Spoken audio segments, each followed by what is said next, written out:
తిరుపతి నగరంలో నిర్వహించనున్న తాతయ్యగుంట గంగమ్మ జాతరకు అన్ని ఏర్పాట్లు పక్కగా చేసి విజయవంతం చేయాలని ఇన్ఛార్జ్ కమిషనర్ శారదాదేవి అధికారులకు సూచించారు.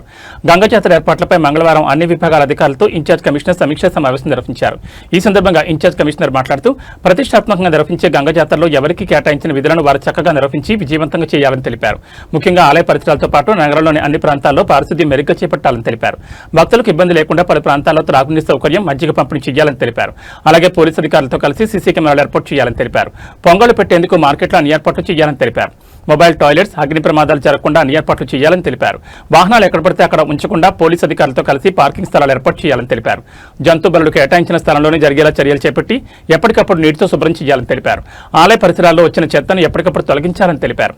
ఈ సమావేశంలో డిప్యూటీ కమిషనర్ అమరయ్య, మున్సిపల్ ఇంజనీర్లు Tulasi Kumar Komati, health officer doctor Yuvanvesh, DCP Khan, revenue అధికారులు Sethu Madhav, Ravi, urban tahsildar Sudhakar, fire officer Srinivasulu, horticulture officer Harikrishna, veterinary officer Gunasekhar, డీఈలు, ఏసీపీలు తదితరులు పాల్గొన్నారు.